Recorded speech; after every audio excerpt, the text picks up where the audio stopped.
Une droite puissante, une hargne de battant.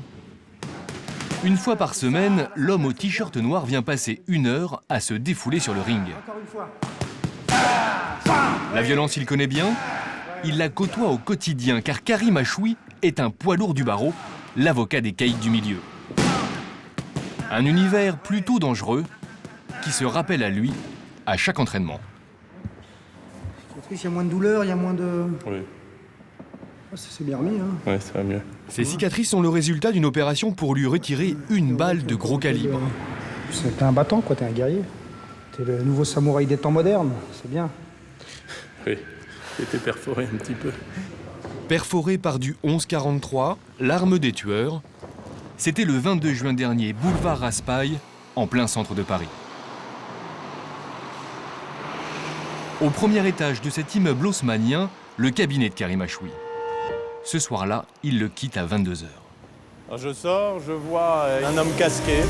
J'ai le sentiment que cette présence est relativement suspecte. Néanmoins, je me dirige vers mon véhicule. Je continue à fixer fidèlement le motard qui n'a pas bougé, la visière levée. Et là, je bip mon véhicule. Au moment où je bip mon véhicule, il approche, il est à quelques mètres au niveau de l'arbre. Et là, je le vois extraire une arme à feu.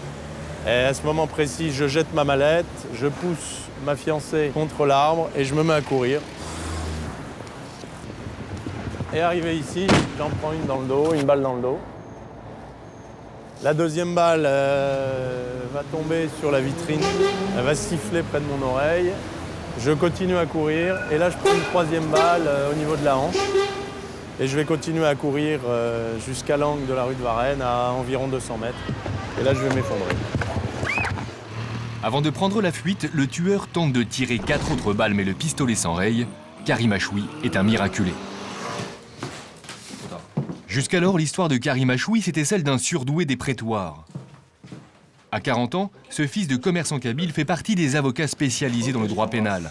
Il est l'un des plus recherchés à Paris. Il gagne plus de 30 000 € par mois et vit dans un appartement en bourgeois du quartier latin. Il s'habille chez les grands couturiers, il est aussi passionné d'art et aime montrer ses plus belles acquisitions. C'est vrai que ce cabinet hollandais m'avait plu lors d'une vente. C'est un cabinet hollandais fin 18e.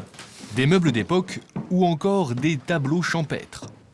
C'est une scène de chasse qui représente effectivement la vie d'un châtelain avec... Une belle réussite qu'il a bâtie en défendant les plus gros truands du banditisme et du terrorisme. Il commence sa carrière en 1993 et dès le début, il tape dans l'œil d'un des ténors du barreau, Jacques Vergès. À l'époque, celui-ci défend Carlos, l'un des grands terroristes de son époque. Il propose à Karim Achoui de l'assister. Quand vous avez prêté serment 2 ans avant et que vous voyez 4 fois par semaine et que vous parlez en anglais à Carlos, c'est pas sympa, c'est une expérience inoubliable. Très vite, il arrive à se faire un nom dans le milieu. En 2000, il monte son propre cabinet et il accumule les succès. Car Karim Achoui a une technique pour faire libérer ses clients. À l'époque, le code de procédure pénale vient d'être modifié.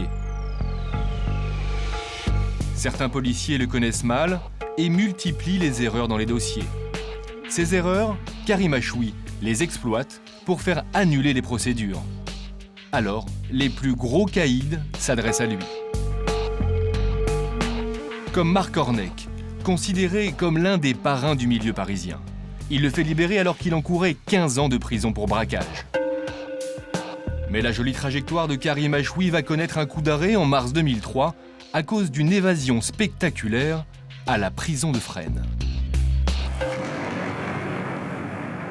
À l'aide d'un lance-roquette, un spécialiste du braquage de fourgons blindés, Antonio Ferrara, se fait la belle. C'est un client de Karim Achoui et celui-ci est soupçonné de l'avoir aidé. Une accusation extrêmement grave pour l'avocat, il doit comparaître devant une cour d'assises en 2008. Il risque carrément la prison à perpétuité. Mais Karim Achoui n'a pas que des ennuis avec la justice. Tous les jours, il vit dans la peur. Après sa tentative d'assassinat en juin dernier, il a décidé de se payer les services d'un garde du corps, 7 500 € par mois pour une protection rapprochée 24 heures sur 24. Son ange gardien a été formé par l'armée israélienne, il est armé et l'accompagne dans chacun de ses déplacements. Là, n'importe où dans la rue, vous pourriez être une cible accessible, non? Oui, complètement. Une moto, un passager d'une voiture, un piéton, un vélo. Donc on a les yeux partout. Alors on est deux, on a 4 yeux comme ça. C'est toujours prêt à accélérer en cas de problème. Puis je limite les déplacements. Je sors pas le soir.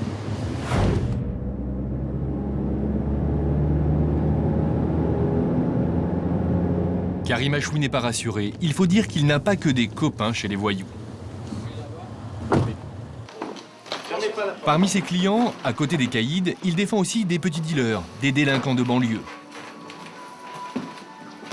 Pour eux, les honoraires restent haut de gamme, mais il est très à l'aise sur le sujet. On n'est pas plus cher que ceux qui font le même travail avec la même qualité. Pas plus cher, ce n'est pas l'avis de la justice. Il a été condamné à plusieurs reprises à rembourser le trop perçu de ses honoraires. 10 000 € par exemple, pour une simple régularisation de papier, là où la majorité des avocats ne prennent jamais plus de 2 000 €. Mais pour régler ce genre d'affaires, certains de ses clients ne s'adressent pas à la justice. Maître Guillaume Glohagen est un ancien collaborateur de Karim Achoui.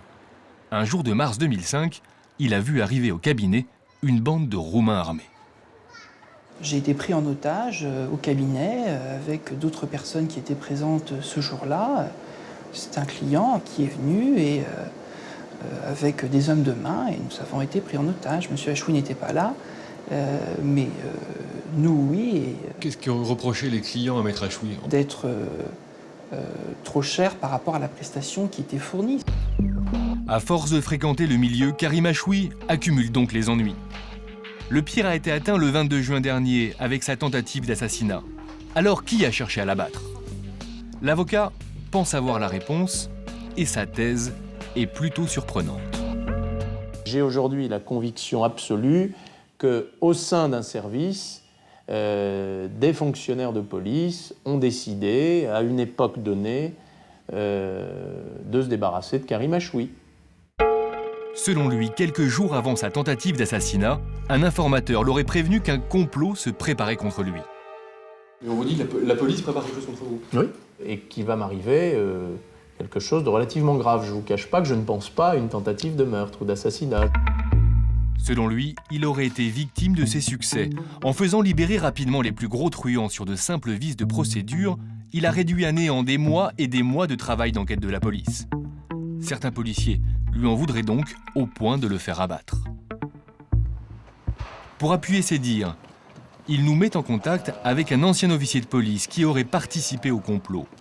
Un complot qui aurait consisté à faire passer l'avocat pour une balance dans le milieu. À une période sur l'ordre de la hiérarchie, j'ai fait non seulement circuler un bruit sur le compte d'Achoui. C'était quoi le bruit qui s'est tourné? Le bruit, c'est Achoui, c'est une ordure qui travaille avec les flics et qui te pique du pognon qu'il n'aurait pas dû te piquer. Voilà. Parce que Achoui, dans le... Donc en fait, t'as pas été surpris, toi, quand il s'est passé, ce qui s'est passé le 22 juin, tu t'es... Pas du tout. Des accusations graves mais invérifiables. Alors des policiers auraient-ils manipulé des truands pour abattre Karim Achoui? Nous avons cherché à obtenir une réaction des services de police concernés. Impossible. Motif, une enquête de l'IGS, la police des polices, est actuellement en cours. It's okay, thank you. Open the... Mais les problèmes de l'avocat sont loin d'être terminés. Il est persuadé qu'il y a toujours un complot contre lui et que certains policiers cherchent encore à le déstabiliser. Ce matin-là, il est convoqué au commissariat de Meaux pour une affaire de blanchiment d'argent. Une affaire dans laquelle, dit-il, il n'a rien à voir. Mais ce jour-là, l'avocat montre des signes de fatigue.